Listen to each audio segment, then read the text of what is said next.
Sesuatu yang sudah menjadi kebiasaan sering terlewat bagi kita sebagai sesuatu yang normal. Saat ditanya bagaimana cara berpikir, kita terkadang tidak bisa menjelaskannya secara eksplisit karena memang siapa yang tidak tahu cara berpikir. Tetapi setelah saya berpikir, kita sebenarnya suka lupa, khususnya bagaimana cara berargumentasi.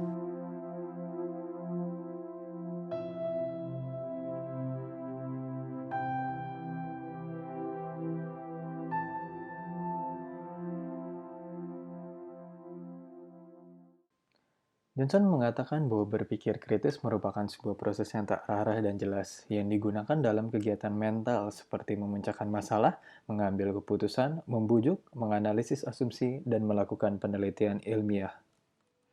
Berpikir kritis dapat dikatakan sebagai kemampuan untuk berpendapat dengan cara terorganisasi, kemampuan untuk mengevaluasi secara sistematis bobot pendapat pribadi dan pendapat orang lain, atau kegiatan mental yang memupuk ide-ide asli dan pemahaman baru.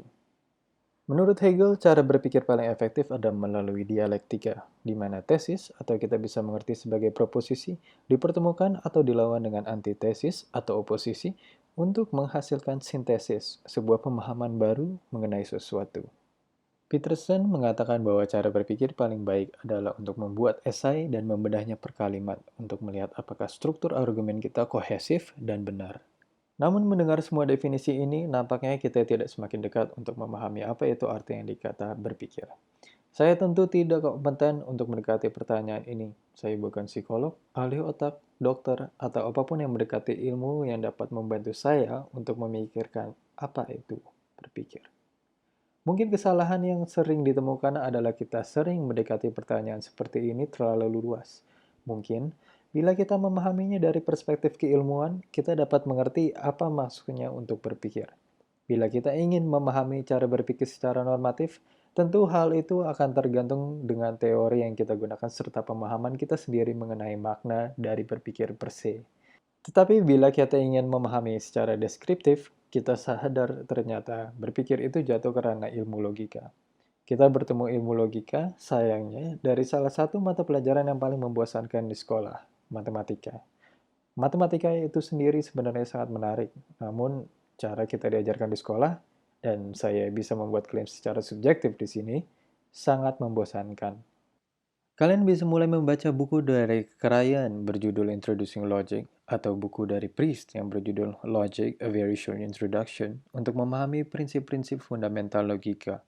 Apakah ini berarti kita harus menjadi seorang ahli logika untuk berpikir secara benar? Tentu tidak.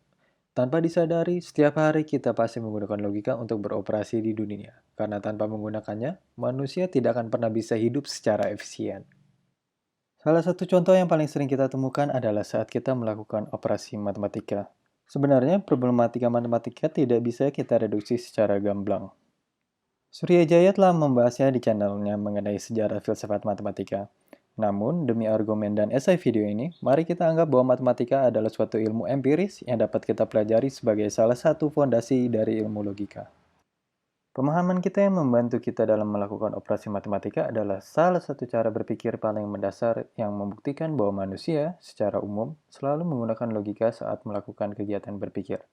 Dari sesuatu yang relatif mudah seperti menghitung kembalian dari aktivitas berbelanja, sampai ke perhitungan yang lebih kompleks seperti menghitung jumlah energi yang digunakan oleh mobil kita, manusia, setidaknya semenjak era modern, telah menggunakan matematika sebagai landasan pengambilan keputusan.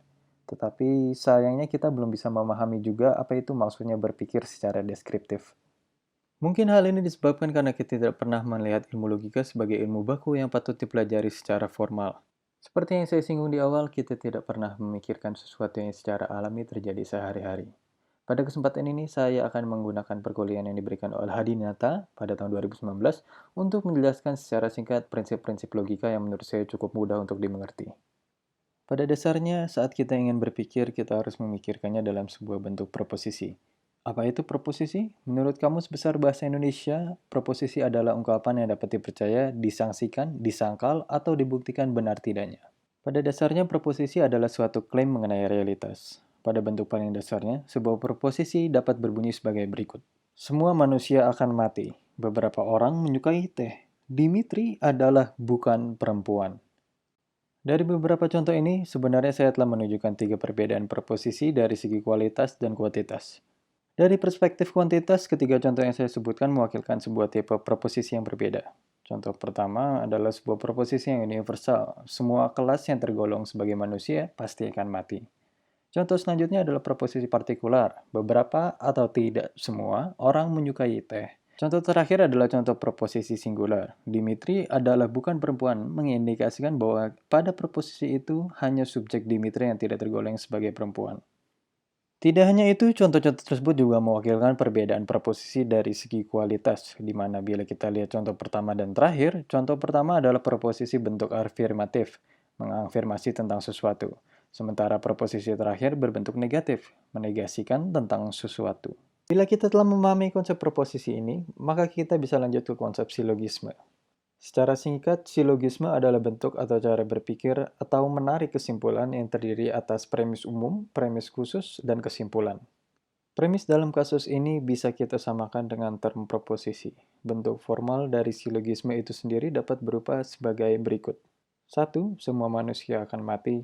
2. Dimitri adalah manusia. 3. Maka Dimitri akan mati. Bila kita melihat silogisme ini, kita dapat melihat bahwa premis pertama memiliki kualitas universal karena menggunakan kata semua. Dengan itu, semua yang termasuk di dalam kelas manusia akan menghadapi kematian. Pada premis kedua, kita melihat bahwa subjek Dimitri masuk ke kategori manusia. Maka secara deduksi, kita bisa mengatakan bahwa Dimitri pasti akan mati.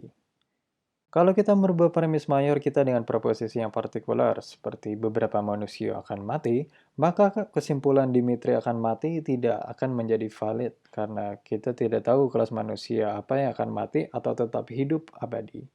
Adanya permasalahan ini membuat kita memerlukan pemahaman mengenai cara bernalara.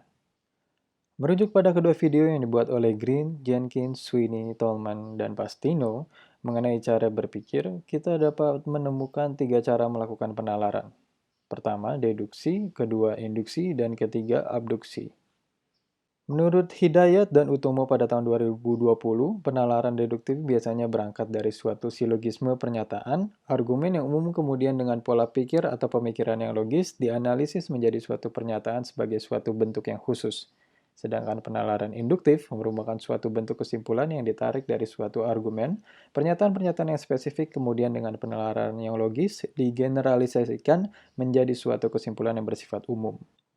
Penalaran abduktif menunjukkan suatu kesimpulan dari sebuah argumen atau teori yang sudah jelas kebenarannya dari sebuah pengamatan atau penelitian yang telah dilakukan, murni didasarkan pada penalaran yang paling masuk akal.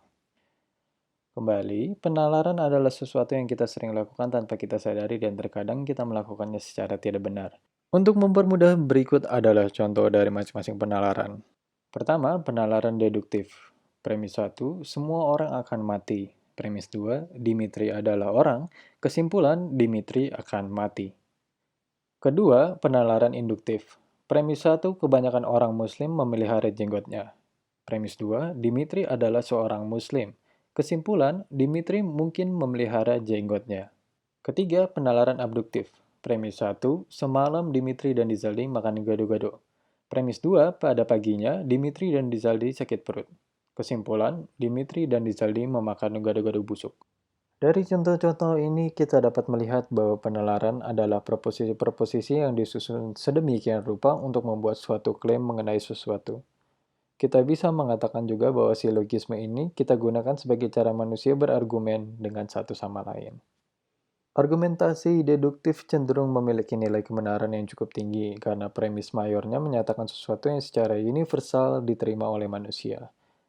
Klaim-klaim seperti semua manusia akan mati atau Indonesia mendeklarasikan kemerdekaannya pada 17 Agustus 1945 adalah beberapa contoh klaim yang tidak bisa digugat kebenarannya, membuat klaim-klaim tersebut memiliki nilai kebenaran yang relatif kuat. Saat kita menggunakan argumentasi induktif maupun abduktif, kita sudah bermain di ranah probabilitas. Perbedaan antara kedua penalaran ini adalah penalaran induktif menggunakan sesuatu yang partikular dan spesifik untuk menarik kesimpulan yang general, sementara penalaran abduktif dapat dikatakan sebagai penginferensian kepada penjelasan yang paling mungkin. Tanpa kita sadari, kita lebih sering menggunakan argumentasi induktif maupun abduktif saat sedang melakukan perbincangan dengan rekan kita. Hal ini disebabkan pengetahuan yang objektif sangat jarang ditemukan dan disetujui secara konvensi oleh komunitas-komunitas. Penggunaan dari penalaran induktif dan abduktif pun sangat lazim untuk digunakan secara bergantian. Namun, kita harus berhati-hati karena semua yang kita gunakan pada penalaran ini, sebagaimana betapapun benar suatu argumen terdengarnya, memiliki kemungkinan untuk memiliki kesalahan atau bahkan disinformasi. Dengan itu, kita bertemu dengan term yang lain pada esai video ini, argumen kontra. Saat kita mendengar teman kita menjelaskan mengenai sesuatu yang kita tidak setuju, kita bisa menawarkan argumen oposisi. Exempli gratia. Teman Anda menawarkan argumen, premis 1, apel yang ada di kebun berwarna merah. Premis 2, apel yang ada di toko berwarna merah. Premis 3, apel di Indonesia seluruhnya berwarna merah. Kesimpulan, semua apel berwarna merah. Kita kemudian memberikan argumentasi kontra atau oposisi terhadap argumen teman kita. Premis 1 ada apel berwarna merah. Premis 2 ada apel berwarna hijau. Premis 3 ada apel berwarna kuning. Kesimpulan, tidak semua apel berwarna merah. Pada contoh ini, rekan kita sebenarnya tidak salah karena data yang digunakan mengindikasikan bahwa semua apel memang berwarna merah. Namun, kita memiliki data yang lebih banyak yang menunjukkan bahwa tidak semua apel itu berwarna merah. Dengan itu, diskursus yang kita lakukan antara kita dan lawan bicara kita secara umum dapat dikatakan dapat memperkaya pengetahuan kita mengenai suatu realitas. Ini adalah salah satu alasan terpenting kenapa kita harus mempertahankan atau menyanggah suatu argumen. Karena dengan melakukan dialektika, kita bisa mengoreksi pemahaman kita yang penuh bias. Dari semua pemaparan singkat ini, saya ingin memberikan contoh yang menunjukkan bahwa orang yang prominent pun dapat melakukan kesalahan berpikir. Pada kasus ini, mari kita lihat contoh kasus dari Bung Rocky Gerung di salah satu wawancara yang beliau lakukan. Pada contoh ini, Bung Rocky sedang memberikan kritik kepada pernyataan dari yang sekarang menjadi Menteri Dalam Negeri, Tito Karnavian. Sebagai konteks, Pak Tito mengatakan sesuatu yang berbunyi, saya parafrase, Jakarta lebih buruk dari Beijing dan Shanghai. Bung Rocky kemudian mengatakan dalam bentuk silogisme kritiknya terhadap pernyataan Pak Tito sebagai berikut. Premis 1. Jakarta lebih buruk dari Beijing dan Shanghai. Premis 2. Berarti Indonesia lebih buruk dari Cina. Kesimpulan, alhasil itu menghina NKRI. Bila kita analisis pernyataan Bung Rocky ini menggunakan pemahaman kita tentang bagaimana cara berargumentasi, Bung Rocky membuat kesalahan dalam proses penalarannya, spesifik ke kasus ini. Bisa kita lihat pada premis mayor bahwa kritik yang dilayangkan oleh Pak Tito yang digunakan oleh Bung Rocky adalah sebuah proposisi partikular, yang berarti proposisi tersebut hanya menyatakan tentang suatu di level kota. Pada premis minor, Bung Rocky salah dalam menalarkan bahwa Indonesia lebih buruk dari Cina, karena premis mayornya hanya membuat klaim mengenai kota yang ada di negara masing-masing. Kesimpulan Bung Rocky pun tidak memberikan pengertian mengenai datang dari mananya hinaan terhadap NKRI, karena bila kita kembali pada informasi yang diberikan pada premis mayornya, proposisi pada premis tersebut hanya mengatakan kota Jakarta lebih buruk dari kota Beijing dan Shanghai, dan bukan antara negara Indonesia dan Cina. Tentu kita harus menelusuri lebih dalam konteks yang digunakan oleh Bung Rocky. Namun sebagai contoh, saya harap ini telah memberikan gambaran bagaimana kita sebagai manusia tidak pernah lepas dari kesalahan berpikir, sebagaimana kompeten dan terlatih kita dalam melakukannya. Tentu ilmu logika itu per se tidak berhenti di sini. Masih banyak yang kita bisa dalami layaknya seperti saat kita belajar ekonomi maupun fisika.